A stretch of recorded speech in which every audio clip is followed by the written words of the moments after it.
Sa ngalan ng Ama at ng Anak at ng Espiritu Santo. Amen. Ang pagpapala ng ating Panginoong Hesukristo, ang pag-ibig ng Diyos Ama, at ang pakikipagkaisa ng Espiritu Santo naway sumainyong lahat. At sumainyo rin. Mga kapatid na nagkakatipon dito sa pambansang dambana ni Santo Padre Pio, sa ating mga kapatid na nasa kanilang tahanan na nakikiisa sa atin sa pamamagitan ng lahat ng social media platform ng pambansang dambana. Isang mapagpalang araw po sa inyong lahat. Ngayon tayo ay nandito, bitbit ang sarili nating kahilingan sa ating Panginoon sa pamamagitan ng panalangin ni Santo Padre Pio, at nawa ay puspusin niya tayo ng pananampalataya upang tayo ay maging matatag sa mga pagsubok sa ating buhay. Mga kapatid, aminin natin ngayon ang ating mga kasalanan upang tayo'y maging marapat gumanap sa banal na pagdiriwang. Tayong lahat inaamin ko sa makapangyarihang Diyos at sa inyo mga kapatid na lubha akong nagkasala sa isip, sa salita at sa gawa at sa aking pagkukulang. Kaya isinasamo ko sa mahal na Birheng Maria, sa lahat ng mga anghel at mga banal, at sa inyo mga kapatid, na ako'y panalangin sa Panginoong ating Diyos. Kaawaan tayo ng makapangyarihang Diyos, patawarin tayo sa ating mga kasalanan, at patnubayan tayo sa buhay na walang hanggan. Amen.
Manalangin tayo. Ama naming makapangyarihan, sa pagganap namin sa 40 araw na paghahanda, ang aming kalooban ang iyong pagindapatin para sa pagdiriwang ng Pasko ng pagkabuhay, upang masaya naming maipahayag ang magandang balita ng iyong pagliligtas. Sa pamamagitan ni Jesucristo, kasama ng Espiritu Santo, magpa sa walang hanggan. Amen.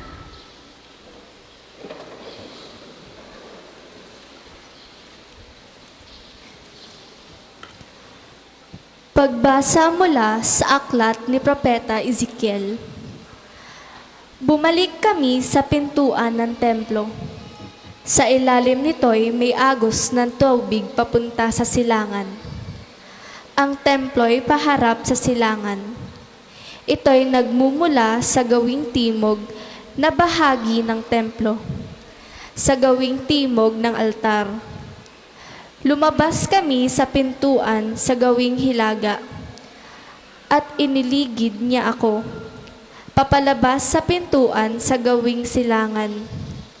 Doon ay may mahinang agos ng tubig mula sa gawing timog ng hagdanan. Nagtuloy kami sa gawing silangan. May hawak siyang panukat.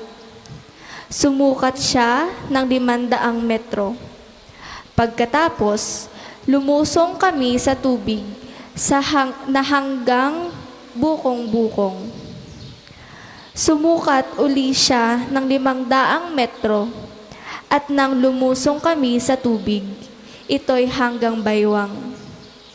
Sumukat uli siya ng 500 metro, ngunit yaon ay isa ng ilog at hindi na ako makalusong. Malalim ang tubig at kailangang languyin upang matawid. Sinabi niya sa akin, "Tao, tandaan mo ang lugar na ito." Naglakad kami sa pangpang ng nasabing ilog.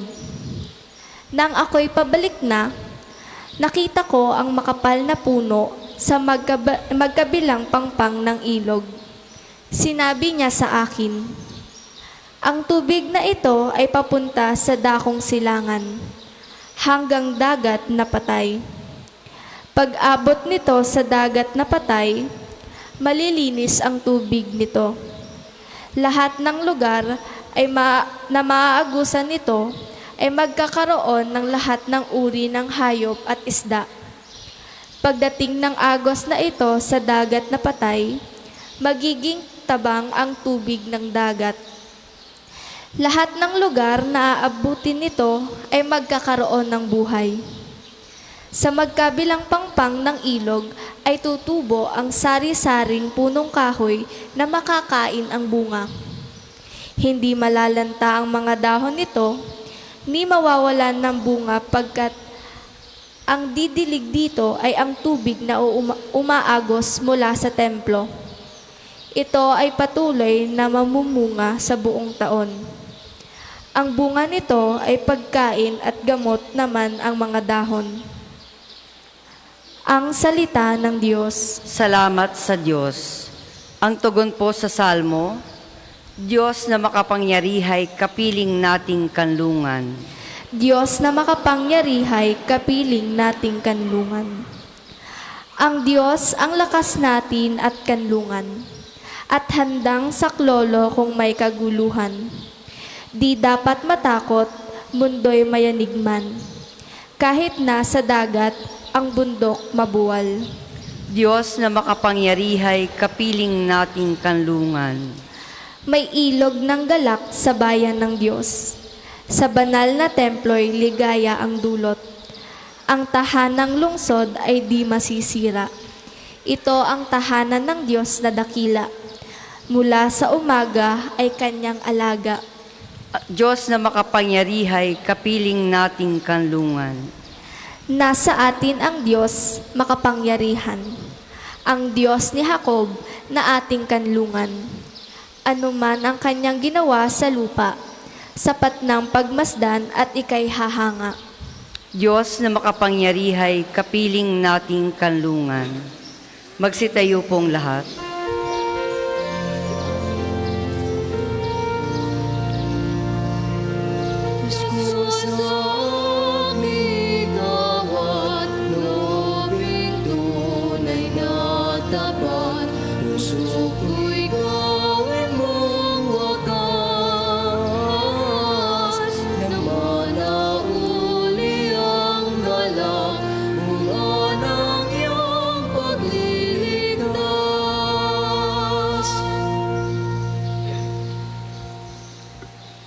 Sumainyo ang Panginoon. At sumainyo rin. Ang mabuting balita ng Panginoon ayon kay San Juan. Papuri sa iyo, Panginoon. Nang dumating ang araw ng pista ng mga Hudyo, pumunta si Jesus sa Jerusalem. Sa lungsod na ito, malapit sa pintuan ng mga tupa, ay may malaking deposito ng tubig na may 5 portiko. Kung tawagin ito sa wikang Hebreo ay Bethesda. Natitipon dito ang maraming may sakit, mga bulag, mga pilay at mga paralitiko. Hinihintay nilang gumalaw ang tubig sapagkat may panahong bumababa ang isang anghel ng Panginoon at kinakalawkaw ang tubig. Ang maunang lumusong pagkatapos makalawkaw ang tubig ay gumagaling, anuman ang kanyang karamdaman. Dooy may isang lalaking 38 taon nang may sakit at siya'y nakita ni Jesus. Alam nitong matagal nang may sakit ang lalaki. Tinanong siya ni Jesus, "Ibig mo bang gumaling?" Sumagot ang may sakit, "Ginoo, wala pong maglusong sa akin kapag nakalawkaw na ang tubig. Patungo pa lamang ako roon ay may nauuna na sa akin." Sinabi sa kanya ni Jesus, "Tumindig ka, dalhin mo ang iyong higaan at lumakad ka." At pagdakay gumaling ang lalaki, dinala ang kanyang higaan at lumakad. Nooy araw ng pamamahinga. Kaya't sinabi ng mga Hudyo sa lalaking pinagaling, araw ng pamamahinga ngayon, labag sa kautusan na dalhin mo ang iyong higaan. Ngunit sumagot siya, ang nagpagaling sa akin ang nagsabing dalhin ko ang aking higaan at lumakad ako. At siya'y tinanong nila, sino ang nagsabi sa iyo na dalhin mo ang iyong higaan at lumakad ka? Ngunit hindi nakilala ng lalaki kung sino ang nagpagaling sa kanya, sapagkat nawala na si Jesus sa karamihan ng mga tao. Pagkatapos, nakita ni Jesus sa loob ng templo ang lalaki at sinabihan, magaling ka na ngayon, huwag ka nang magkakasala at baka may mangyari sa iyo na lalo pang masama. Umalis ang lalaki at sinabi sa mga Hudyo na si Jesus ang nagpagaling sa kanya. Dahil dito, si Jesus ay sinimulang usigin ng mga Hudyo sapagkat nagpagaling siya sa araw ng pamamahinga. Mga kapatid, ang mabuting balita ng Panginoon. Pinupuri ka namin, Panginoong Hesukristo. Sa muli po, isang mapagpalang araw ng Martes sa ating lahat. Mga kapatid, ang Kwaresma na ating ginugunita o ating pinagninilayan ay ang pagunita natin sa kagandahang loob ng Diyos sa ating buhay. At ngayon po ay araw ng pamamahinga, di po ba? Holiday po ngayon. Pero bakit kayo nandito? Yan din ang tanong sa taong iyon at kay Jesus. Bakit ka pinagaling? Bakit ka nagpagaling? Bakit mo binitbit ang iyong higaan? Bakit ka gumawa? Lahat na lang. Kasi araw ng pamamahinga ngayon. Kaya mga kapatid, sa ating ebanghelyo ngayon ay natunghayan natin ang kwento ng isang lumpo na matagal nang may sakit at nag-aabang na lamang ng himala sa isang malaking deposito ng tubig na tinatawag na Bethesda. Subalit wala siyang kakayahang makatayo at makatubog sa tubig sapagkat nauunahan na siya ng iba na may sakit. At ating narinig nang makita siya ni Jesus, tinanong siya kung gusto niyang gumaling. Kung kaya naman sinabi niya ang kanyang suliranin kay Jesus. Mga kapatid, kung ating titingnan, hindi po ba parang suntok sa buwan ang pananatili ng lumpo doon sa Bethesda? Dahil maraming may sakit ang nag-aabang doon na gusto ring magpagaling. Subalit, matyaga pa rin siyang nag-aabang at nagbabaka sakali. Ngunit, sabi nga niya, walang maglusong sa kanya sa tubig.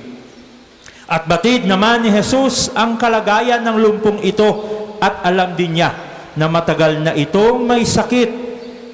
Pero kung ating babalikan, tinanong pa rin siya ni Jesus, ibig mo bang gumaling? Mga kapatid, madalas po marami tayong gustong makamit at gustong mangyari sa buhay natin. Marami po tayong hinihiling sa Panginoon, pero hindi natin matanggap o hindi natin makamtan sa tinagal-tagal na ng ating paghiling dito. Kaya ang tanong ni Jesus sa lumpo at tanong niya rin sa atin ngayon, gusto mo bang gumaling? Ito po, mga kapatid, ay mas malalim, merong mas malalim na kahulugan. Hindi lang po ito basta gusto. Subalit, ang mas malalim na salita sa Ingles ay desire o sa Tagalog ay pagnanasa o pagnanais. Ang gusto ay ang pagnanais ay mas malalim ang kalooban ng tao na kamtin kung ano ang kanyang ninanais kaysa ginugusto lamang ng isang tao.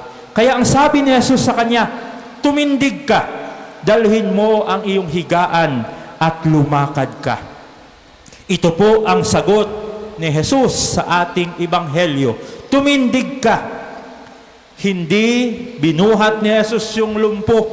Hindi niya tinulungang tumayo.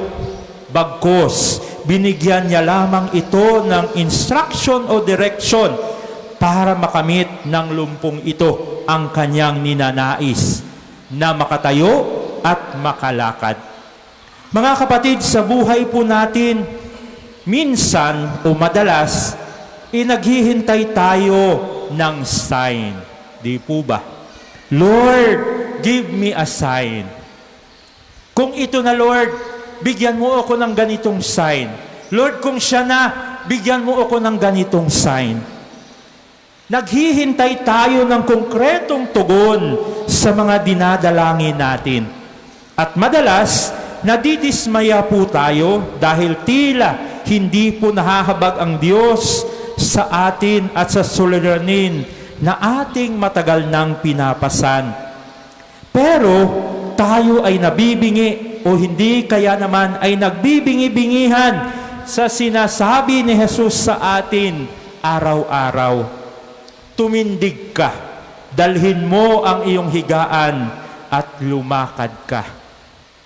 Bago pa man natin hilingin sa Diyos, mga kapatid, ang ating isinasamo, ay alam na niya kung ano ang nasa puso natin.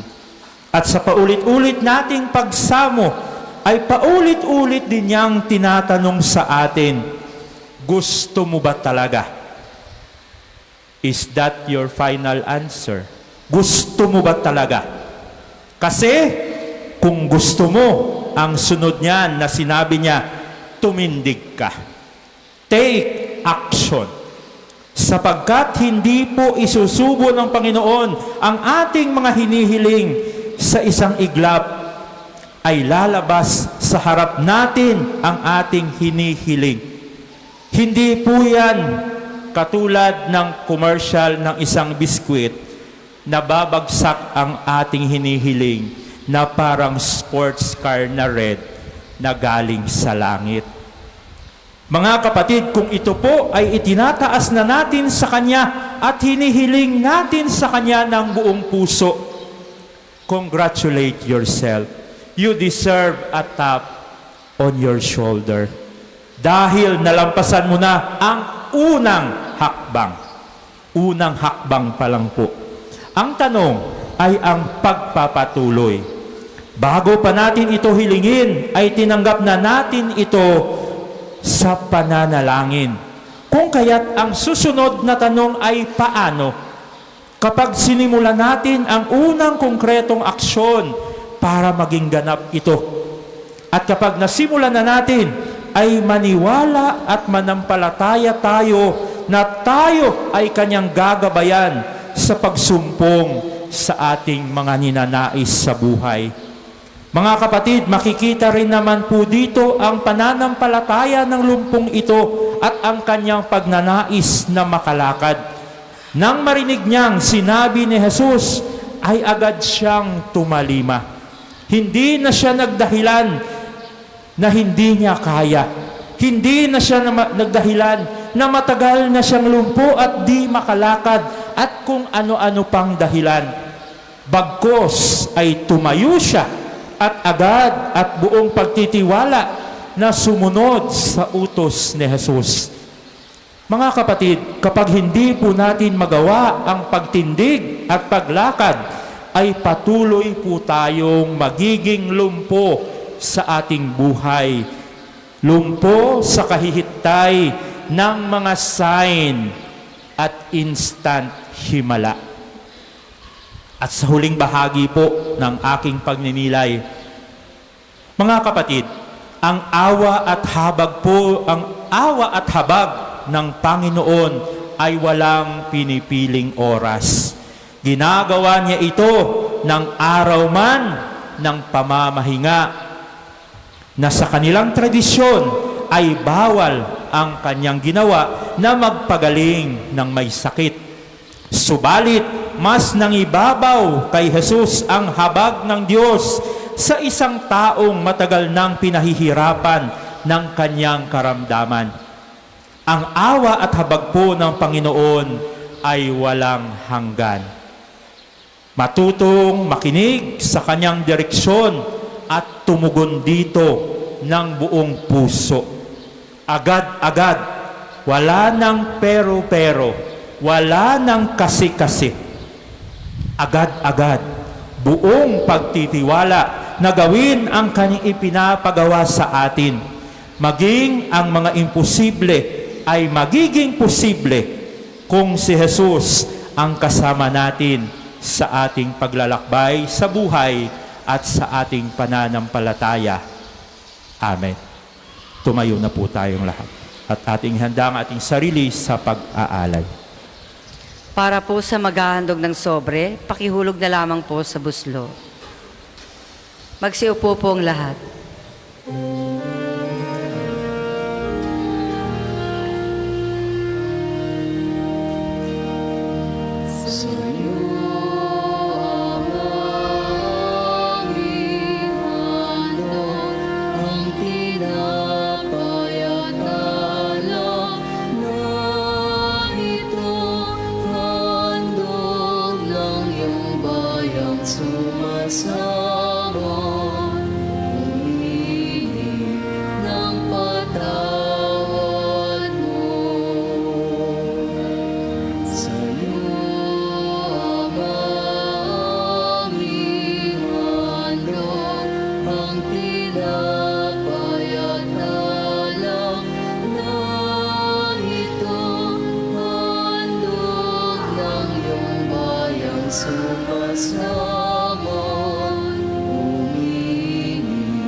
Magsitayo pong lahat.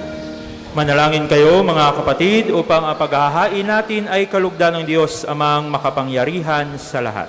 Tanggapin nawa ng Panginoon itong paghahain sa iyong mga kamay, sa kapurihan niya at karangalan, sa ating kapakinabangan at sa buong sambayanan niyang banal. Ama naming lumikha, iniaalay namin sa iyo ang mga kaloob mong ito bilang pagtanaw namin ng utang na loob sa iyong paglingap sa amin araw-araw at bilang pagganap sa iyong pagkupkop sa aming lahat na iyong binubuhay sa pamamagitan ni Jesucristo kasama ng Espiritu Santo, magpa sa walang hanggan. Amen. Sumainyo ang Panginoon. At sumainyo rin. Itaas sa Diyos ang inyong puso at diwa. Itinaas na namin sa Panginoon. Pasalamatan natin ang Panginoong ating Diyos. Marapat na siya ay pasalamatan. Ama naming makapangyarihan, tunay ngang marapat na ikaw ay aming pasalamatan sa pamamagitan ni Jesucristo na aming Panginoon. Sa aming kusang pagtitiis ng hirap, tinutulungan mong aming maitumpak ang kinamihas ng pagsalungat sa pananagutang iyong iniatas.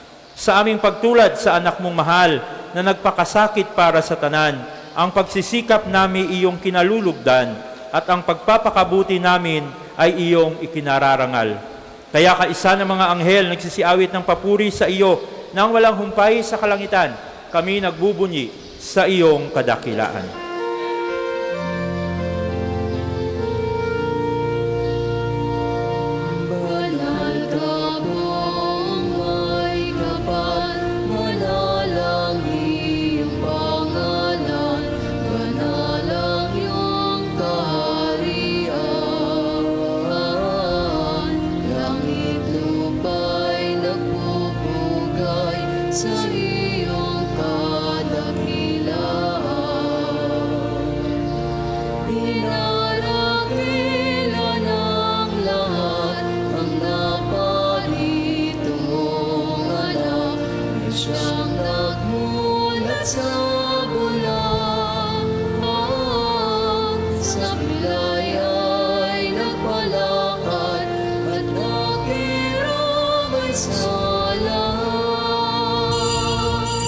Kung hindi po kayang lumuhod, ay manatili pong nakatayo ng may paggalang.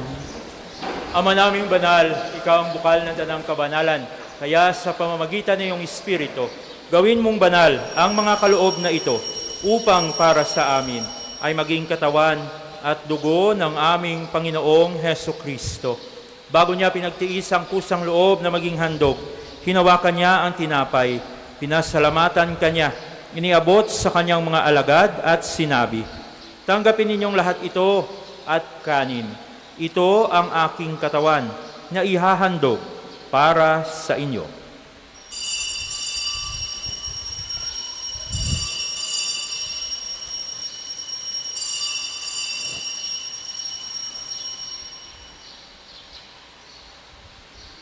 Gayon din naman, matapos ang hapunan, hinawakan niya ang kalis, muli kanyang pinasalamatan, iniabot sa kanyang mga alagad at sinabi, "Tanggapin ninyong lahat ito at inumin. Ito ang kalis ng aking dugo, ng bago at walang hanggang tipan. Ang aking dugo na ibubuhos para sa inyo at para sa lahat sa ikapagpapatawad ng mga kasalanan. Gawin ninyo ito sa pag-alala sa akin."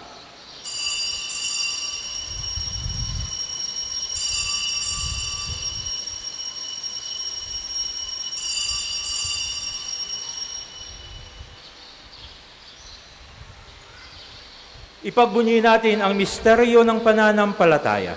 Si Kristo'y namatay, si Kristo'y nabuhay, si Kristo'y babalik sa wakas ng panahon. Ama, ginagawa namin ngayon ang pag-alaala sa pagkamatay at muling pagkabuhay ng iyong anak. Kaya't iniaalay namin sa iyo ang tinapay na nagbibigay buhay at ang kalis na nagkakaloob ng kaligtasan. Kami nagpapasalamat dahil kami yung minarapat na tumayo sa harap mo para maglingkod sa iyo. Isinasamo namin kami magsasalo-salo sa katawan at dugo ni Kristo ay mabuklod sa pagkakaisa sa pamamagitan ng Espiritu Santo. Ama, lingapin mo ang iyong simbahang laganap sa buong daigdig. Puspusin mo kami sa pag-ibig. Kaisa ni Francisco na aming Papa, ni Gilbert na aming Arsobispo, ng Tanang Kaparian, ng mga reliyoso, ng mga pinuno ng aming sambayanang Kristiyano at kaming lahat na nagkakatipon dito. Alalahanin mo rin ang mga kapatid naming nahimlay nang may pag-asang sila'y muling mabubuhay. Gayon din ang lahat ng mga pumanaw. Kaawaan mo sila at patuloyin sa iyong kaliwanagan. Kaawaan at pagindapatin mo kaming lahat na makasalo sa iyong buhay na walang wakas. Kaisa ng mahal na Birheng Maria na Ina ng Diyos, ni San Jose ang kanyang kalinis-linisang esposo, kaisa ng mga apostol, ni Santo Padre Pio at ng lahat ng mga banal na namuhay dito sa daigdig ng kalugod-lugod sa iyo, maipagdiwang nawa namin ang pagpupuri sa ikararangal mo sa pamamagitan ng iyong anak na aming Panginoong Hesukristo. Sa pamamagitan ni Kristo, kasama niya at sa Kanya, ang lahat ng parangal at papuri ay sa iyo, Diyos Amang makapangyarihan, kasama ng Espiritu Santo, magpasawalang hanggan.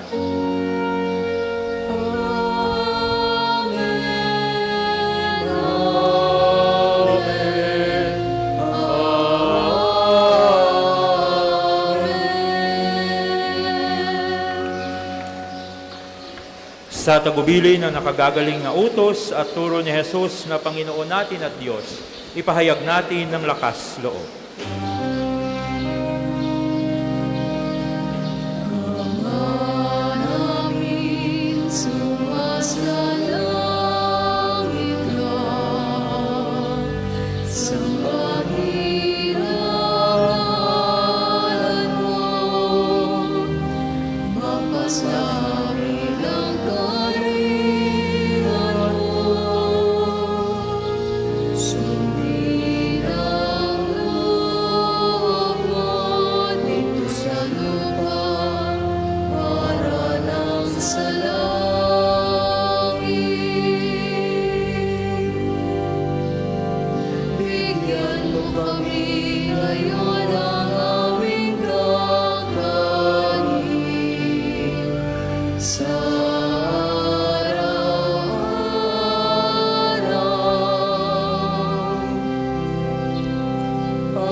Hinihiling namin kami iadya sa lahat ng masama, pagkalooban ng kapayapaan araw-araw, iligtas sa kasalanan at ilayo sa lahat ng kapahamakan. Samantalang aming pinanabikan ang dakilang araw ng pagpapahayag ng tagapagligtas naming si Hesu Kristo. Sapagkat iyong kaharian at ang kapangyarihan at ang kapurihan magpakailanman. Amen. Panginoong Hesu Kristo, sinabi mo sa iyong mga apostol, kapayapaan ang iniiwan ko sa inyo, ang aking kapayapaan ang ibinibigay ko sa inyo. Tunghayan mo ang aming pananampalataya at huwag ang aming pagkakasala. At pagkalooban mo kami ng kapayapaan at pagkakaisa ayon sa iyong kalooban, kasama ng Espiritu Santo, magpasawalang hanggan. Amen. Ang kapayapaan ng Panginoon naway laging sumainyo. At sumainyo rin. Puno ng pag-ibig at kagalakan ng Diyos sa inyong mga puso at may ngiti sa inyong mga labi, magbigayan tayo ng kapayapaan sa isa't isa.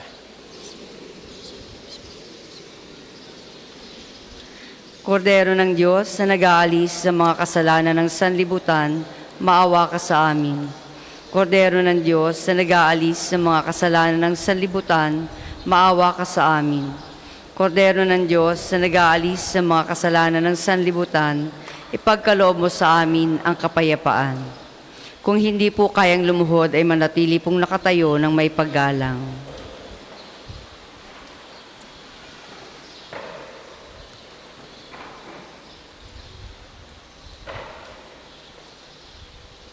Mga kapatid, eto si Kristo ang Kordero ng Diyos. Siyang nag-aalis sa mga kasalanan ng sanlibutan. Mapalad ang mga inaanyayahan sa kanyang piging. Panginoon, hindi ako karapat-dapat na magpatuloy sa iyo.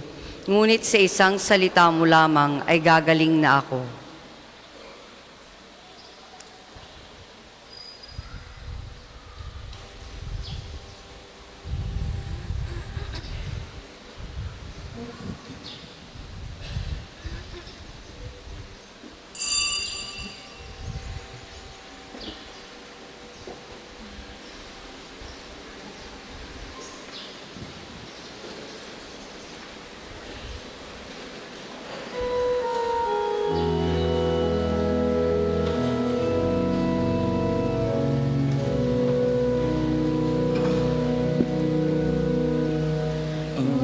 Apat na pong araw sa ilang,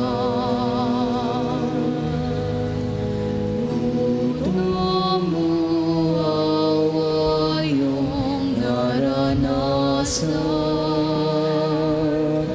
sa dinanas mo kahirapan. Oo, nais kitang damayan. Apat na pong araw sa ilang, sinubok inakit ng tampalasan sa tukso mong nalampasan. Oo, nais kitang tularan, Panginoon, iyong pahintulutan, makasalo sa iyong kahirapan. Masama ay mapaglabanan sa ayunot pagdarasal. Ngayon nga sa apat na pong araw.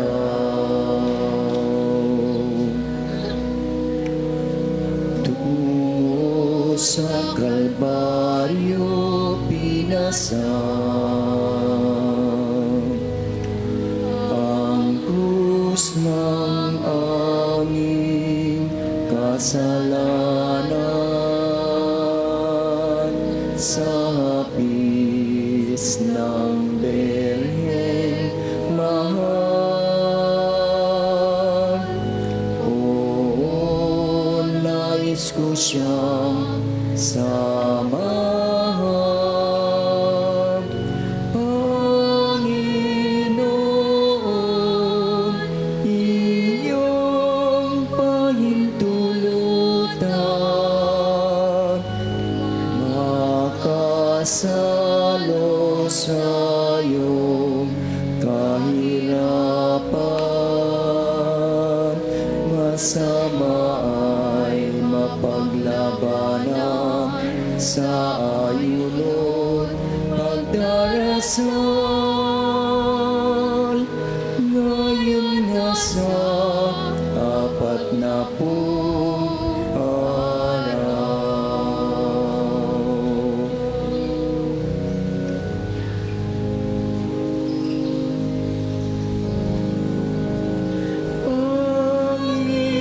Panginoon, iyong pumugasan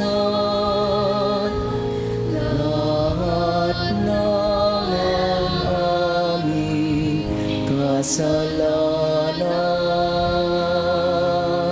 Sa amin ay likhain bagong puso at damdamin. Ngayon nga sa 40 araw. Sa amin ay likhain bagong puso at damdamin. Ngayon nga sa 40 araw.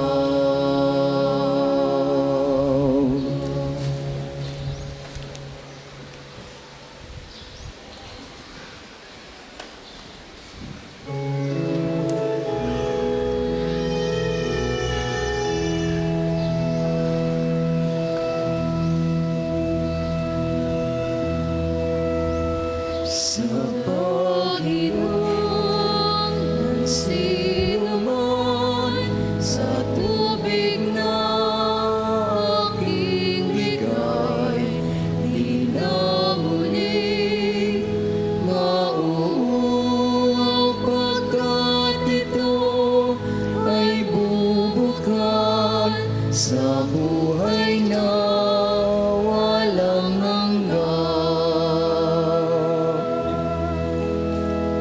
Ang Panginoon ay ilaw ko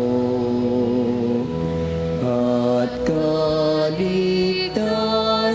Sino pa ba ang aking katatakutan?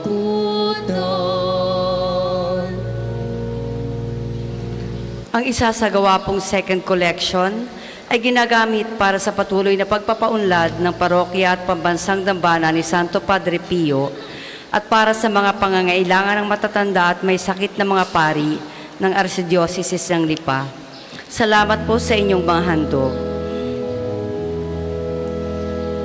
Sa Panginoon ay isang bagay lang ang aking hinihiling. Iisa lamang talaga ang aking hangarin, ang tumira sa templo niya habang buhay, upang kagandahan niya'y aking pagmamasdan. At do'y humingi sa kanya ng patnubay. Sa pag-inom ng sino man sa tubig na aking bigay, di na muling mauuhaw pagkat ito ay bubukal sa buhay na walang hanggan.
Tayo po ay magsitayo.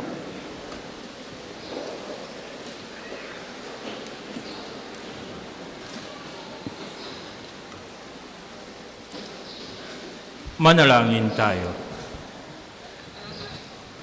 Ama naming mapagmahal, gawin mong dalisay ang aming kalooban at panibaguhin mo ito sa aming pakikinabang upang ang tulong mo ngayon at sa hinaharap ay aming lubusang matanggap. Sa pamamagitan ni Jesucristo kasama ng Espiritu Santo, magpa sa walang hanggan. Amen. Sama-sama po nating dasalin ang mga sumusunod na panalangin. Panalangin ng pagtitiwala kay Santo Padre Pio.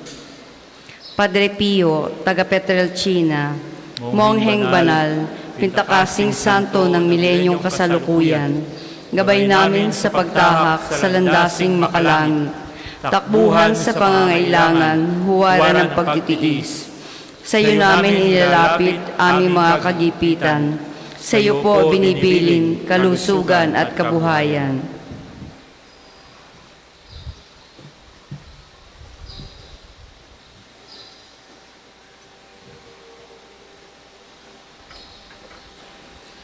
Di man karapat-dapat, kami po ay pagbigyan, bendisyonan at basbasan, maging ganap sa buhay.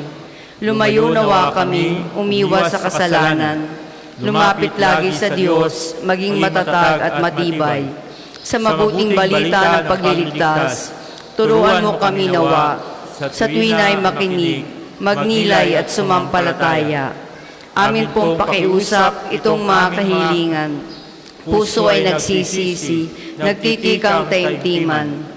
Di na muling magkasala, sunod lagi sa Diyos Amang, kaysa ng Espiritu at ni Jesus na tagapamagitan. Amen. Panalangin para sa pagkakamit ng indulhensya plenarya ngayong taon ng Jubileo. Sumasampalataya ako sa Diyos Amang makapangyarihan sa lahat, na may gawa ng langit at lupa. Sumasampalataya ako kay Jesucristo, iisang anak ng Diyos, Panginoon nating lahat. Nagkatawang tao siya, lalang ng Espiritu Santo, ipinanganak ni Santa Mariang Birhen, pinagpakasakit ni Poncio Pilato, pinako sa krus, namatay, inilibing, nanaog sa kinaroroon ng mga yumao, nang may ikatlong araw na buhay na maguli, umakyat sa langit, naluluklok sa kanan ng Diyos amang makapangyarihan sa lahat. Doon magmumula paririto at hukom sa nangabubuhay at nangamatay na tao.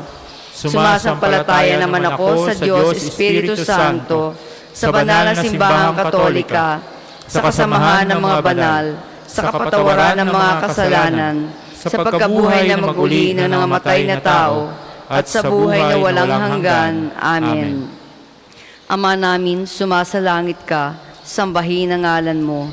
Mapasa amin ang kaharian mo, sundin ang loob mo, dito sa lupa para nang sa langit. Bigyan mo kami ngayon ng aming kakanin sa araw-araw, at patawarin mo kami sa aming mga sala, para nang pagpapatawad namin sa nagkakasala sa amin. At huwag mo kaming ipahintulot sa tukso, at iadya mo kami sa lahat ng masama. Amen.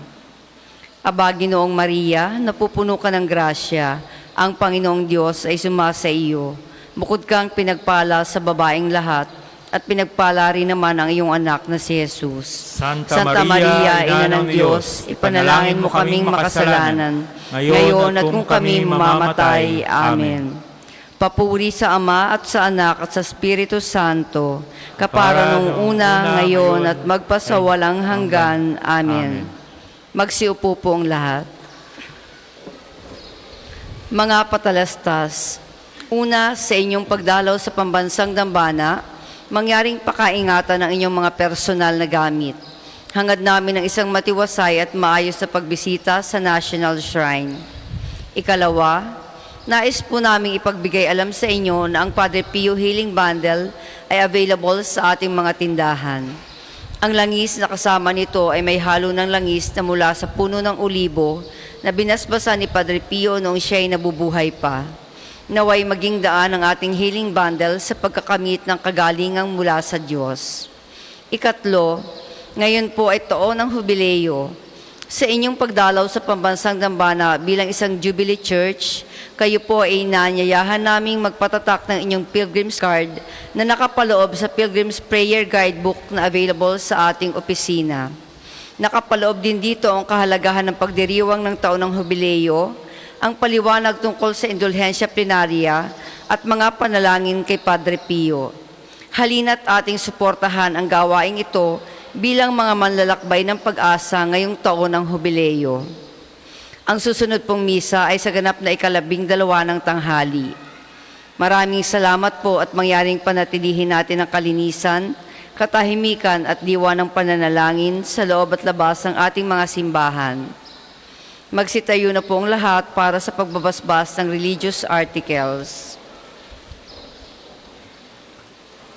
Mga kapatid, manalangin tayo sa Diyos amang makapangyarihan upang tayo ay maging kawangis ni Kristo sa taimtim na pagdalangin sa tulong ng mga larawan at mga dasalan.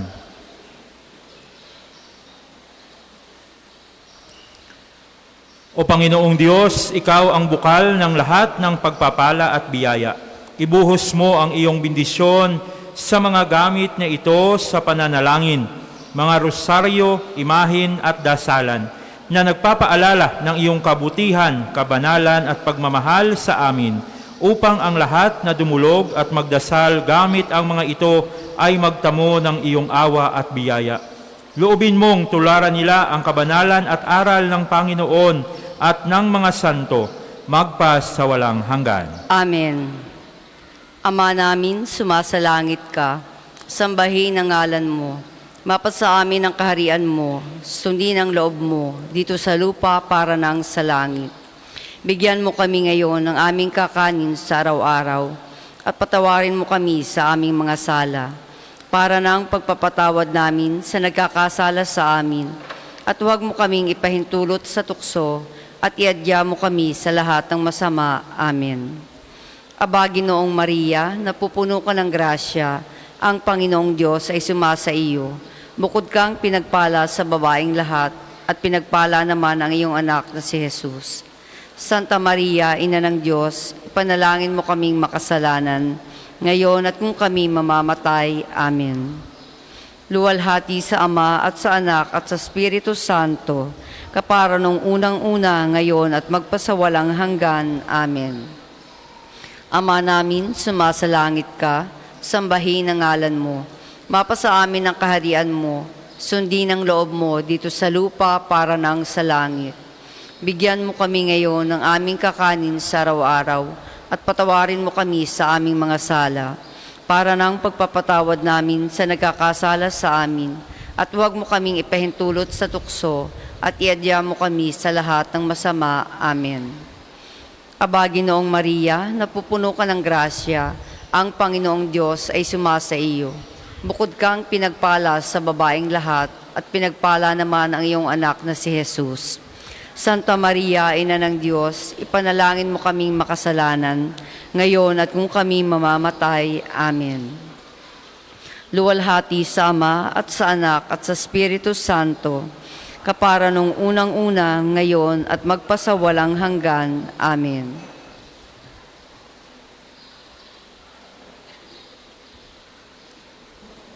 Sumainyo ang Panginoon At sumayin niyo rin. at pagpalain kayong lahat ng makapangyarihang Diyos, ang Ama, Anak at Espiritu Santo. Amen. Atin ang naipagdiwang ang banal na misa, humayo kayong taglay ang kapayapaan upang ang Panginoon ay mahalin at paglingkuran. Salamat sa Diyos.